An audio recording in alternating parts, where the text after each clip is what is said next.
Welcome to Bible Study, Parody, and Subversion in Matthew's Gospel.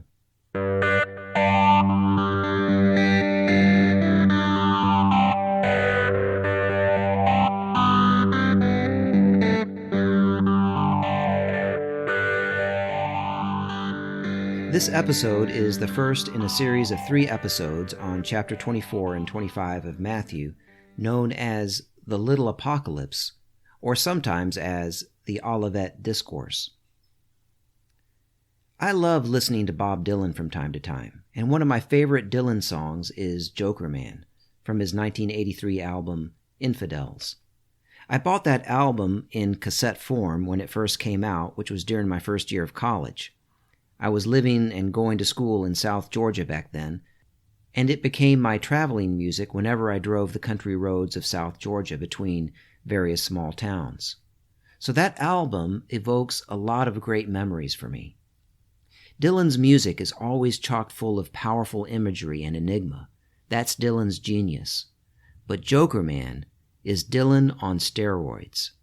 The robust and compelling imagery in that song pulls you in and creates a craving to understand it. But it is hopelessly enigmatic. Even Bob Dylan says that song got away from him, and even he doesn't know exactly what it's about. But even knowing that, I still find myself wanting to know who the Joker Man is. Dylan must have been thinking of someone, or maybe several people, when he wrote it. Some people still believe it to be one of his most brilliant songs, even if it got away from him. Perhaps getting away from him is proof of its brilliance. The imagery seems to evoke Hercules, Moses, Jesus, and even some say Ronald Reagan. Some of the critics believe that it is a song about Dylan himself, which is my favorite thesis. Many of the images seem to be polyvalent, such as the opening line, "Standing on the water, casting your bread."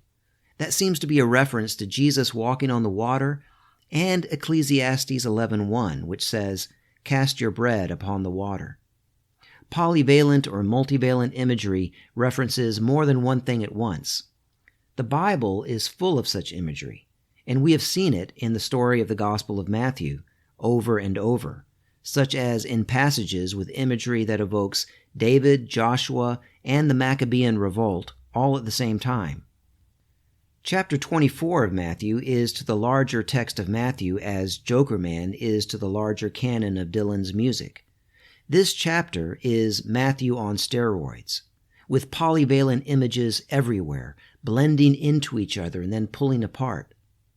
However, unlike Joker Man, I don't think it is hopelessly enigmatic.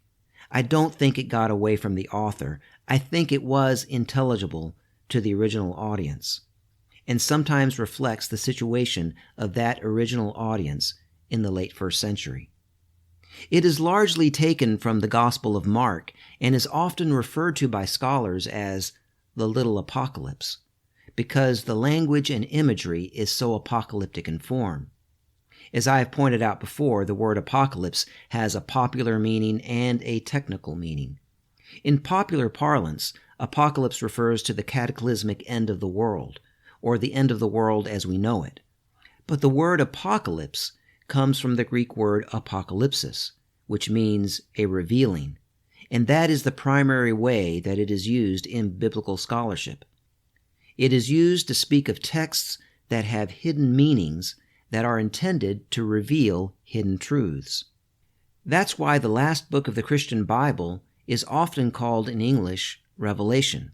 In Greek, it's the Apocalypse of John, but apocalypse means a revealing or a revelation, so that's how it gets translated. Now, these apocalyptic texts also usually have to do with the end of the world or the end of the world as we know it, and often involve cataclysmic events. But the fundamental meaning of the term is a revealing or a revelation, because the texts reveal things that have been hidden. So in addition to learning things about the end of the world, or the end of the world as we know it, we need to listen to the message that is being revealed. That message is the most important thing to learn, not the details of what will happen. So as we go through chapter 24, the Little Apocalypse of Matthew, let's listen for the message that is being revealed.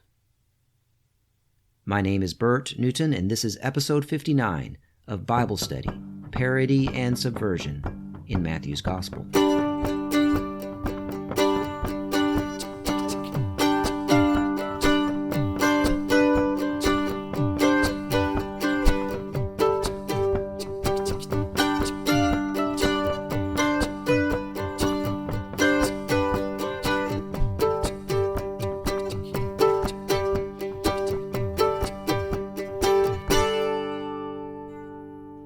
I want to begin by reading the first 35 verses of Matthew 24, the focus of this episode.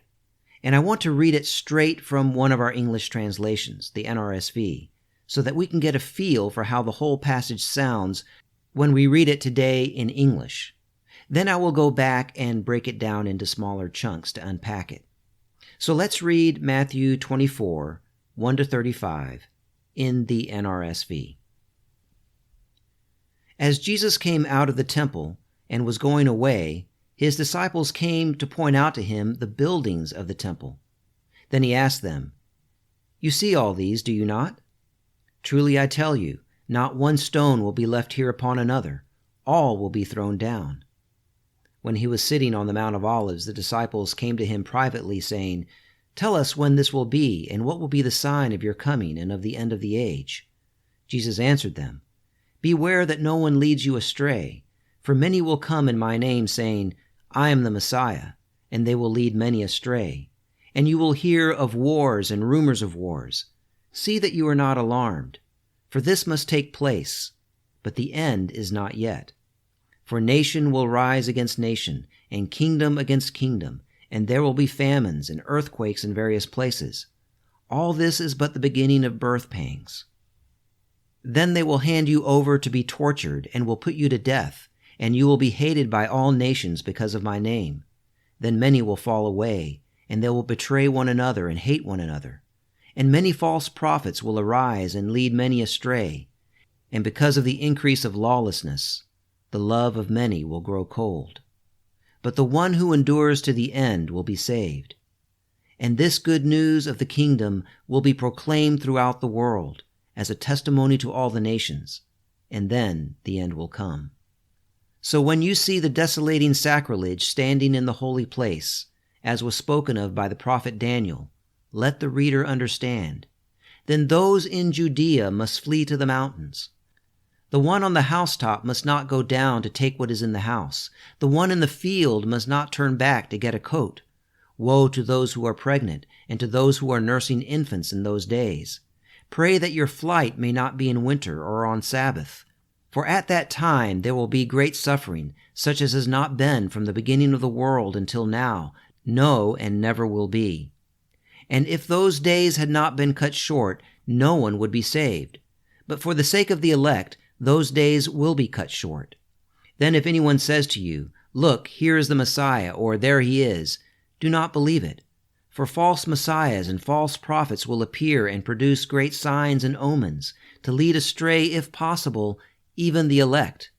Take note, I have told you beforehand. So if they say to you, 'Look, he is in the wilderness,' do not go out. If they say, 'Look, he is in the inner rooms,' do not believe it. For as lightning comes from the east and flashes as far as the west, so will be the coming of the Son of Man. Wherever the corpse is, there vultures will gather. Immediately after the suffering of those days, the sun will be darkened, and the moon will not give its light. The stars will fall from heaven, and the powers of heaven will be shaken. Then the sign of the Son of Man will appear in the heaven, and all the tribes of the earth will mourn, and they will see the Son of Man coming on the clouds of heaven with power and great glory. And he will send out his angels with a loud trumpet call, and they will gather his elect from the four winds, from one end of heaven to the other. From the fig tree learn its lesson. As soon as its branch becomes tender and puts forth its leaves, you know that summer is near. So also when you see all these things, you know that he is near, at the very gates. Truly I tell you, this generation will not pass away until all these things have taken place. Heaven and earth will pass away, but my words will not pass away. Well, that's a lot to unpack. Let's begin with the first two verses 1 and 2. As Jesus came out of the temple and was going away, his disciples came to point out to him the buildings of the temple. Then he asked them, "You see all these, do you not? Truly I tell you, not one stone will be left here upon another.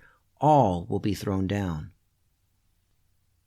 In the third episode of the television miniseries, The Comey Rule, the character of Sally Yates, the Deputy Attorney General who was fired at the beginning of the Trump administration, tells one of her staff that if he ever feels shaky, to go outside and look at the buildings up and down Pennsylvania Avenue, because they will survive whoever is in power, because what they stand for is eternal. She says, "They have always been here. Nothing ever knocks them down." Now, that's not true at all. The buildings on Pennsylvania Avenue in Washington, D.C. have not always been there, and they will eventually come down. To imbue them with eternal longevity, having no beginning and no end, is a form of veneration of the state. Even if, as the writers of the television show were obviously trying to convey, such veneration is being used to counteract the fascist tendencies of Donald Trump. But those buildings were designed to radiate the sort of grandeur that causes onlookers to think of them and the nation they stand for as almighty and eternal. And that's the way many people in mid-first century Israel felt about the temple in Jerusalem. It was an impressively massive and spectacular edifice. It took about 80 years to build, and here is how Josephus describes it. The entire facade was covered with gold. For being covered on all sides with massive plates of gold, the sun was no sooner up than it radiated so fiery a flash that persons straining to look at it were compelled to avert their eyes. You can imagine then that this glowing structure radiated power and eternal durability in the minds of those who saw it. Surely nothing could ever knock it down. So Jesus' statement that not one stone will be left upon another, all will be thrown down, would have been heard not only as sacrilegious and anti-patriotic at the same time, but also as a virtual impossibility to many of his hearers. But of course, history would prove Jesus to be absolutely correct. And the thing is, this sort of prediction can be made about any buildings, anywhere, no matter how impressive, and no matter what earthly power has erected them. All buildings will eventually come down, and all earthly powers will eventually fall. And while that might seem obvious to some people, it is far from obvious to those whose emotions and psychology place them in thrall to the prevailing powers that be, the powers of their time and place. To many, these powers and their great buildings seem immutable and eternal. Such was likely the case for both the inhabitants of Jerusalem as well as many of the pilgrims who came there for Passover. So, of course, the disciples want to know more. Let's read verse 3. When he was sitting on the Mount of Olives, the disciples came to him privately, saying, "Tell us, when will this be? What will be the sign of your coming and of the end of the age?" The place where Jesus sits, where the disciples pose the question about when the temple will be destroyed, is no insignificant detail. Jesus is sitting on the Mount of Olives. The Mount of Olives is where Yahweh stands before saving Israel through punishment in Zechariah 14. It was also the position of the 10th Roman Legion during the siege of Jerusalem in the year 70 CE, which would end in the destruction of the temple. The question that the disciples ask may seem like one thing when we read it quickly, but the author of Matthew has constructed it very carefully. The question has two parts, and even if the disciples think the two parts run together, Jesus will separate them. The two parts are, number 1, when will this be, i.e., when will the temple be destroyed? Number 2, what will be the sign of your coming and the end of the age? A major part of Jesus' answer will be to untangle these things for an audience that, from the perspective of the community of the author of Matthew, has lived through the period of the destruction of the temple and is still awaiting the final coming of the Messiah, Israel's liberator, and the end of the age, meaning the end of the age of Roman imperial power and oppression. Roman propaganda boasted of the golden age which it had bestowed on the world. But of course, this golden age was golden only for the ruling class. For the majority of people in the empire, it was an age of brutal oppression. The disciples are asking when this age will come to an end. When will be the time of Jesus' coming? Or in Greek, his parousia. The Greek term parousia is often taken to mean a supernatural second coming of Christ, but the term in the first century usually referred to the grand entrance of a king or military leader into a city, the kind that Jesus just made into Jerusalem yesterday, or perhaps the kind that he parodied yesterday. Jesus made a grand entrance on a donkey into the capital city, the kind that a king or military leader might make, but he had no army or royal office, no war horses or chariots, but merely a beast of burden and a crowd of unarmed peasants. The disciples want to know when Jesus will come into the city with power and in victory over Rome. And from this point forth, Jesus will speak of the coming, parousia, of the Son of Man. But Jesus has to make sure that they will not follow false liberators, and that they understand the kind of liberator that he is. Let's continue with verse 4. Jesus answered them, "Beware that no one leads you astray, for many will come in my name, saying, 'I am the Messiah,' and they will lead many astray." The years between Jesus and the great uprising of 66 would see many messianic pretenders, would-be liberators of Israel, including the following: a Samaritan prophet who, in the year 36, began declaring that he knew of certain sacred vessels which Moses had deposited on Mount Gerizim, which was the holy mountain on which Samaritan Jews worshipped. According to Josephus, the Samaritan gathered a great multitude who armed themselves, but Pontius Pilate sent infantry and cavalry to block their approach to the mountain, and the followers of the prophet were defeated. Another prophet called Theudas in the mid-40s declared that he could part the river Jordan, and he led a large crowd to the river to demonstrate his power. The Roman procurator Cuspius Fadus led a detachment of cavalry to intercept him, and in the words of Josephus, slew many of them. Josephus reports that Cuspius Fadus captured Theudas and beheaded him. Sometime in the late 50s of the first century, someone dubbed the Egyptian is said by Josephus to have gathered a force of 30,000, or 4,000 according to the book of Acts, on the Mount of Olives, no less, promising that at his command the walls of Jerusalem would fall down, and that he and his followers would enter the city and take it. But Felix, the procurator, sent soldiers and killed several hundred of them and captured others, although the prophet himself escaped. In AD 59, another prophet arose, who Josephus reports promised the people deliverance and freedom from the miseries they were under. He and his followers were killed by troops sent out by the procurator Porcius Festus.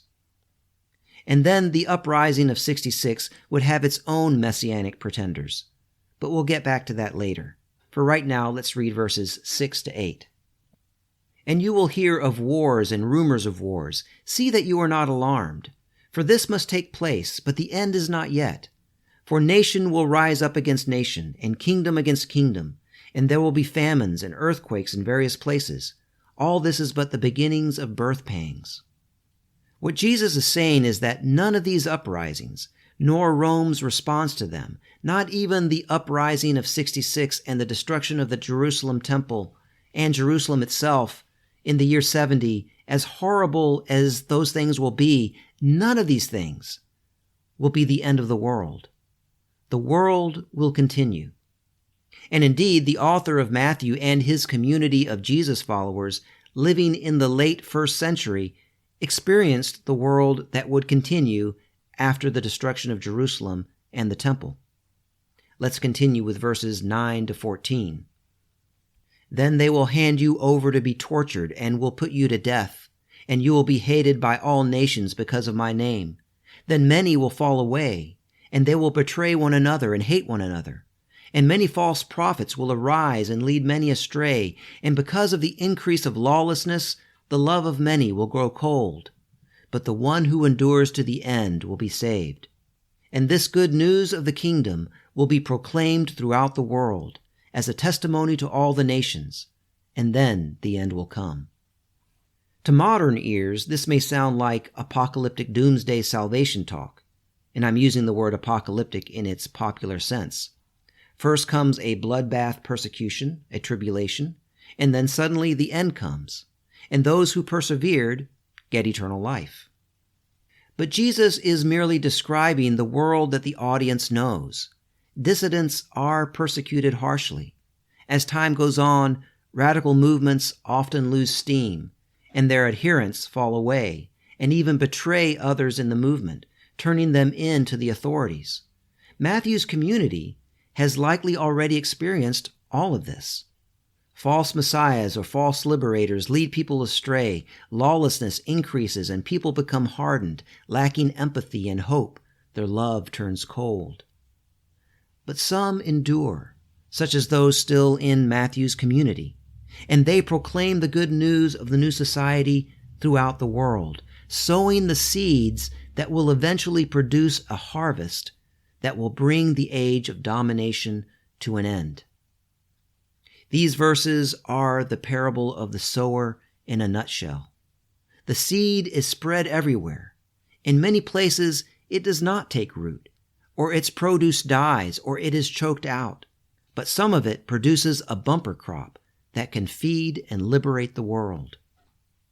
Jesus is saying that persecutions will come, and people will fall away, leaving the movement, and things may get worse.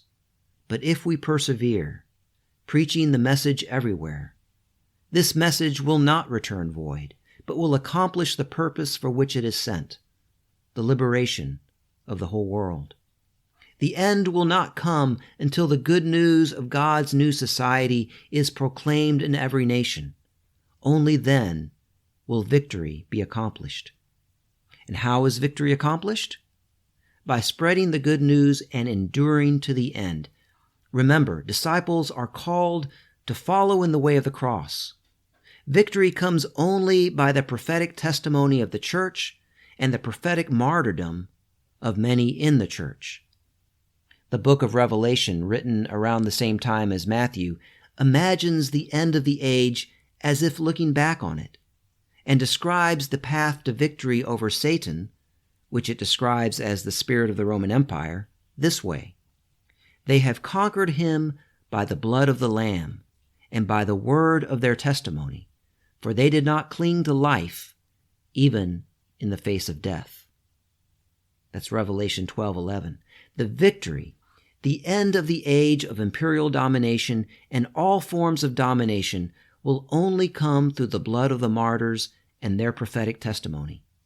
It will not come through a Davidic-style military victory. Let's continue with verse 15. So when you see the abomination of desolation, or the desolating sacrilege, it can be translated either way. When you see the abomination of desolation standing in the holy place, as was spoken of by the prophet Daniel, let the reader understand. Okay, I just stopped in the middle of a sentence, not just because the verse break happens to be there, but to explain what Jesus is talking about here. After describing the world that the audience knows, and how wars and famines and persecutions will come, and how the message will not always produce fruit, and even will be abandoned by some, and promises that the message will finally produce a bumper crop of liberation, Jesus pivots back to talking about the specific destruction of Jerusalem and the temple. He is untangling the end of the age from the end of Jerusalem and the temple. The abomination of desolation, or the desolating sacrilege, refers to the desecration and destruction of the temple. He starts out saying, "So when you see the abomination of desolation," meaning that this abomination is one of those persecutions or wars that will come, it is not the end of the age, but it is something that the audience in the story needs to prepare for, and that the audience of the story wants to know about too. The original audience of the story is likely still reeling from that disaster and craves to know how such a disaster fits into God's plan. The term abomination of desolation can be found in the books of Daniel and 1st and 2nd Maccabees. In those places, it refers to the altar to Zeus set up in the Jerusalem temple by the Greek emperor Antiochus IV Epiphanes in 167 BCE. Antiochus IV Epiphanes desecrated the temple by setting up an altar to Zeus there and began a campaign to eradicate the worship of Israel's God and enforce the worship only of Greek gods. This abomination of desolation sparked the Maccabean rebellion. Similarly, in 70 CE, Roman troops sacrificed to their standards bearing the Roman eagle in the Jerusalem temple. Some scholars believe that the Romans sacrificed a pig on the altar, and a pig or a wild boar was the symbol of the 10th Roman Legion. This act by the Romans was, for Matthew's original audience, the most recent abomination of desolation, or desolating sacrilege.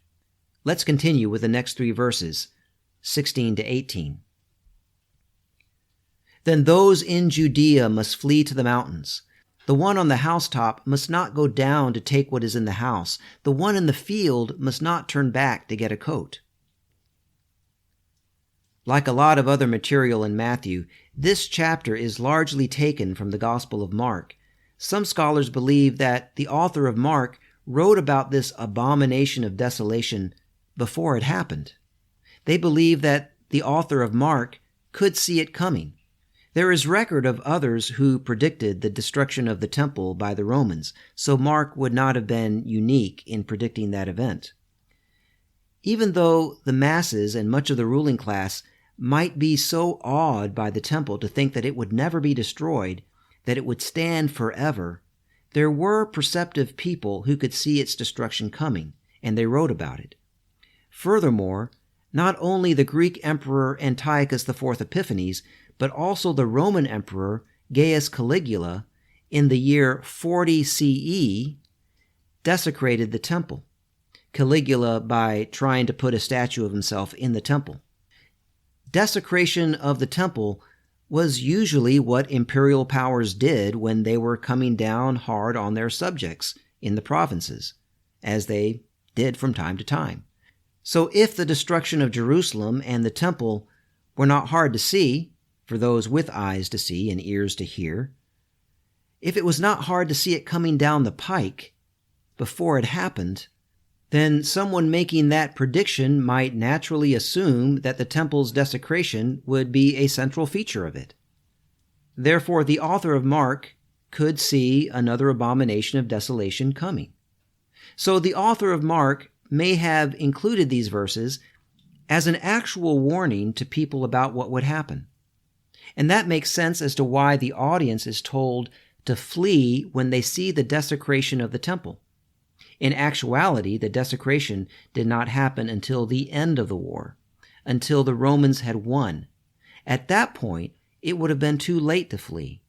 But if the author of Mark doesn't know that, and doesn't know the rebels would hold off the Romans for 4 years, and assumes that the Romans would just march into Jerusalem and desecrate the temple the way Antiochus IV Epiphanes had done, then he would tell them to flee when they see it happening, because presumably there is still time to do so.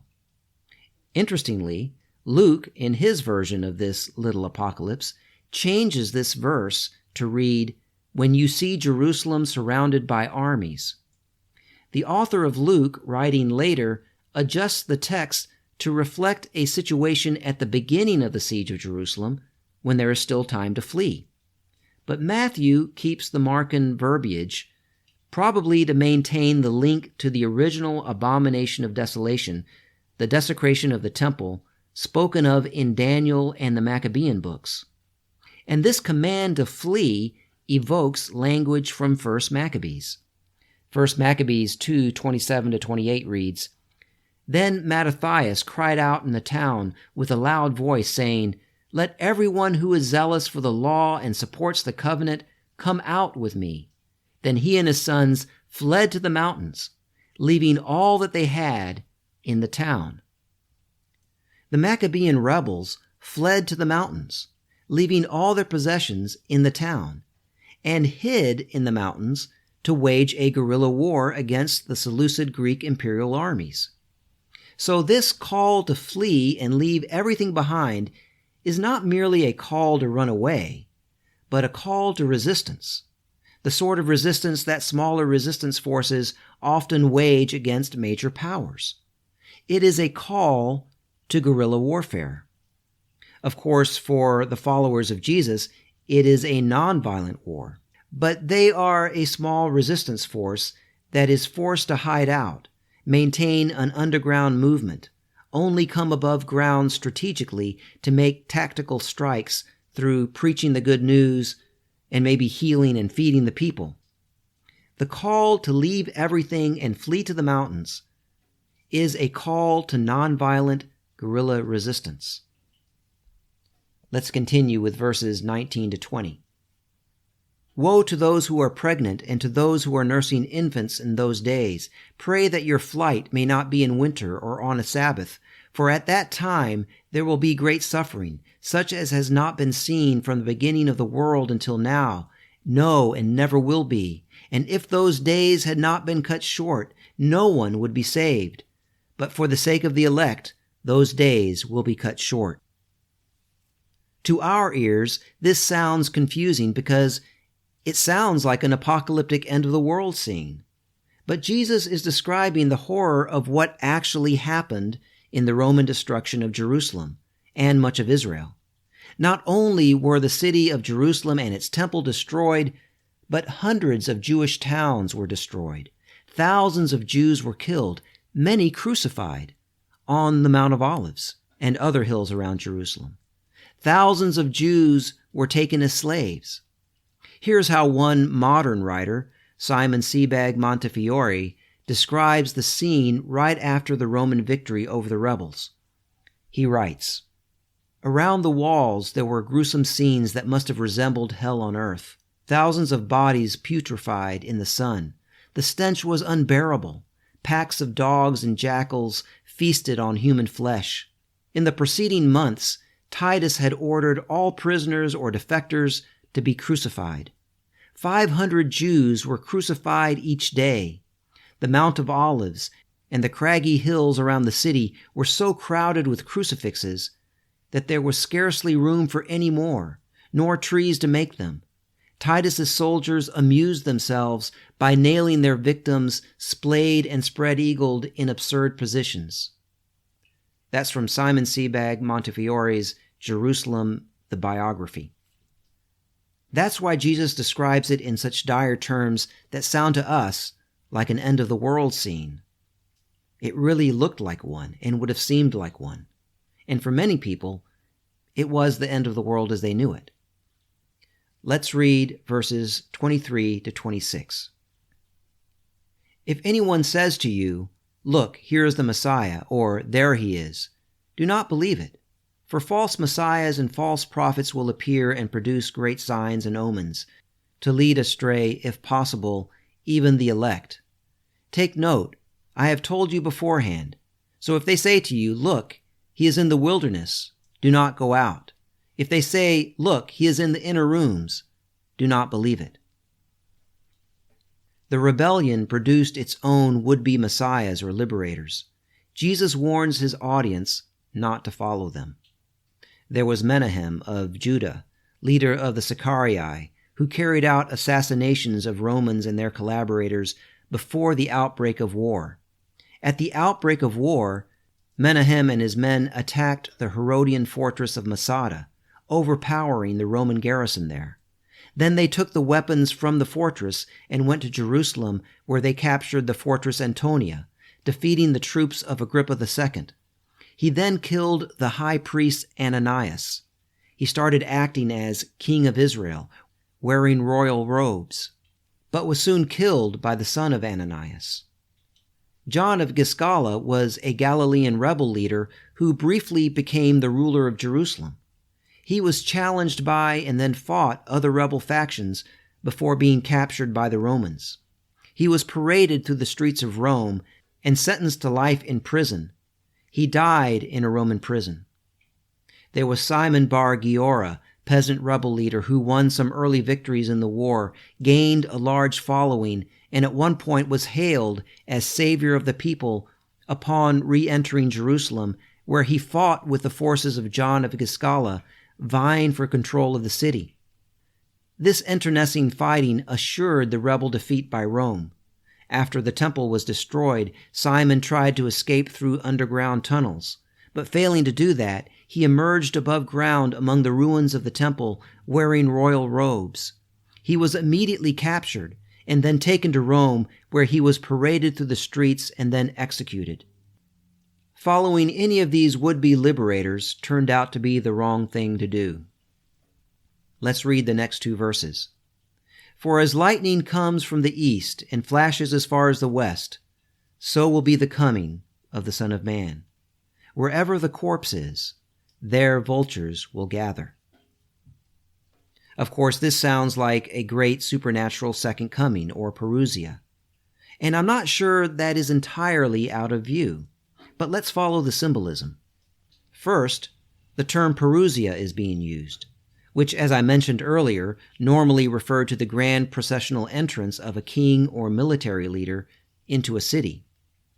Secondly, lightning was associated with Jupiter, the top god of the Roman pantheon, and appeared on Roman imperial coins of Matthew's time. In this text, the symbol of Jupiter is usurped by Israel's God and the Son of Man. Thirdly, the word for vulture can also be translated eagle, which was the symbol of the Roman Empire that sat atop the Roman military standards. Also, the eagle represents Rome in other ancient Israelite literature of the time. The central corpse in the larger story of Matthew is the corpse of Jesus. The vultures gathering around a corpse is a reference to the crucifixion of Jesus, as well as the crucifixions of all who follow in the way of the cross. Wherever the corpse is, there the vultures will gather. The image is of Roman soldiers gathered like vultures at the crucifixion of Jesus, or the crucifixion of any of Jesus' followers, wherever they are crucified. As I have mentioned in previous episodes, the coming of the Son of Man begins at the cross. That's what these verses reflect.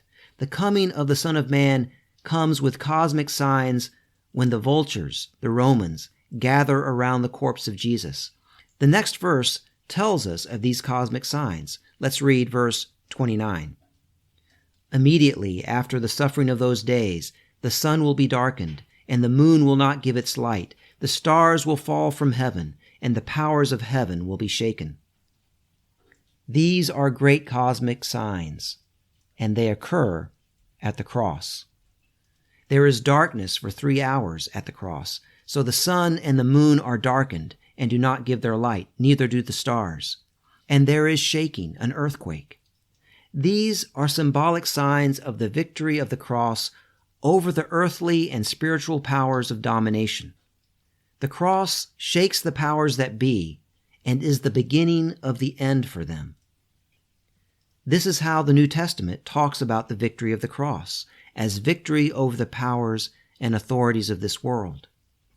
This sort of language to describe the fall of imperial powers is not unprecedented in ancient Israelite literature.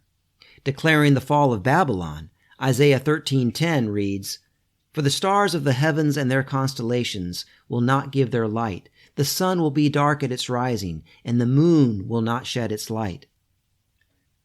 Speaking about the Egyptian empire, Ezekiel reads, "When I blot you out, I will cover the heavens, and I will make their stars dark. I will cover the sun with a cloud, and the moon shall not give its light. All the shining lights of the heaven I will darken above you, and put darkness on your land, says the Lord God.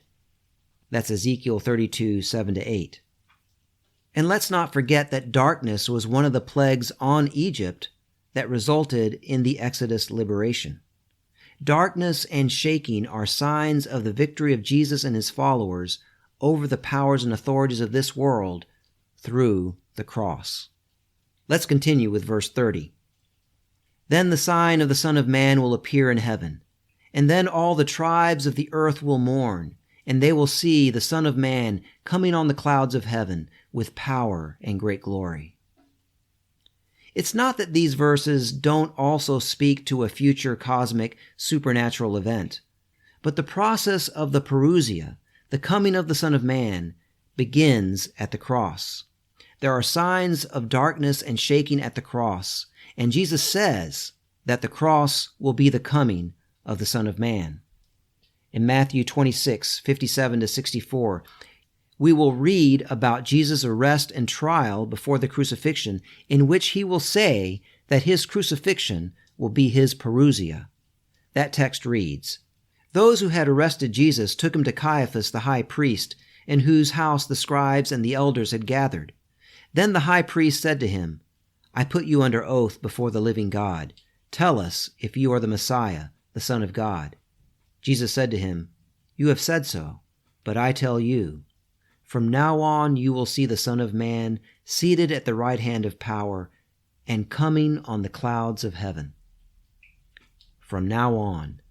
Jesus says that from that point forward, from the point of his trial for crucifixion, his parousia, the coming of the Son of Man, begins. Let's continue with verse 31. "And he will send out his angels with a loud trumpet call, and they will gather his elect from the four winds, from one end of heaven to the other."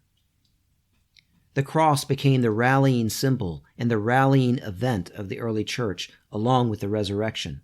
The cross became a central part of the message of God's new society. Through the message of the cross, the church and its angels would spread the message to all nations, gathering in people from all corners of the earth, from the four winds. The angels replaced the eagles or vultures in verse 31. They are not a military force, but messengers. That's what the word angel means. The word replaces the sword, or the sword becomes a word rather than a sword held in the hand. And later in 26:53, Jesus will reject the idea of military angels coming to his aid when he says that he could call 12 legions of angels but won't. Let's continue with verses 32-35. "From the fig tree learn its lesson. As soon as its branch becomes tender and puts forth its leaves, you know that summer is near. So also, when you see all these things, you know that he is near, at the very gates. Truly I tell you, this generation will not pass away until all these things have taken place. Heaven and earth will pass away, but my words will not pass away." So we come back to the fig tree. Jesus tells his audience to learn the lesson of the fig tree. The lesson of the fig tree in chapter 21 was that the temple establishment could be overthrown. What Jesus has been talking about in this chapter is the destruction of the temple, the house of the temple establishment. The fig tree symbolized the temple establishment in chapter 21 because just as the fig tree's leaves hid the fact that it bore no fruit, the grand edifice of the temple hides the temple establishment's corruption.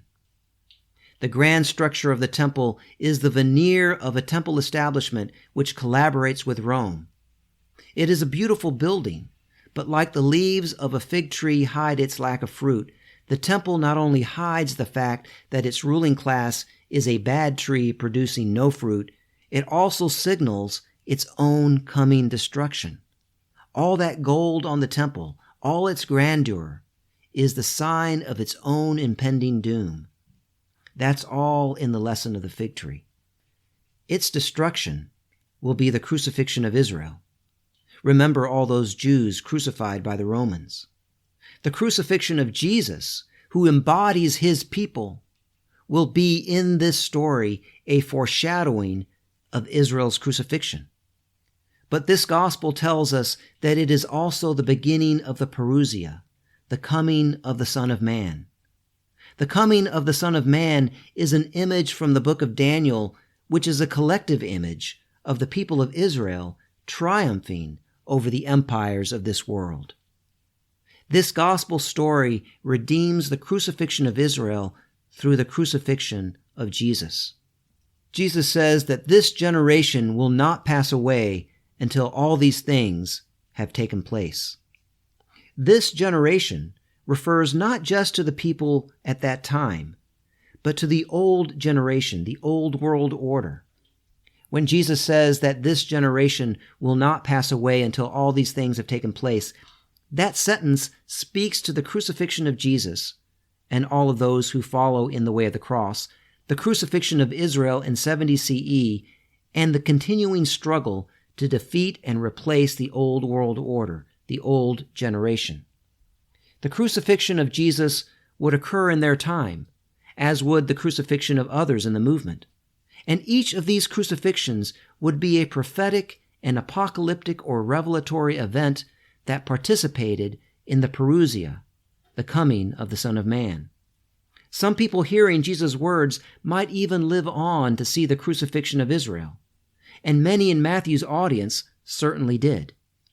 But just as the earlier verses said that many wars and famines and earthquakes would come, and the message of God's new society would first be preached to all nations before the end would finally arrive, this sentence also speaks to the long struggle ahead. The struggle will be long, but the message of God's new society, the gospel, the words of Jesus, will outlast the opposition. The message is eternal and will never pass away. The character of Sally Yates in the television series The Comey Rule, and anyone else who thinks that the grand buildings of their time will never fall, that the powers that they represent are eternal, are all wrong. All buildings will fall. All earthly powers will fall as stars fall from the sky. But the message of God's liberation will endure forever. Only those words are eternal. My name is Bert Newton. The music for this episode has been provided by Bob Nolte and David Martin. Please spread the word about this podcast and give us 5-star ratings and glowing reviews to draw others to the podcast. You can send questions and comments to subversivewisdom@gmail.com. This has been episode 59 of Bible Study, Parody and Subversion in Matthew's Gospel.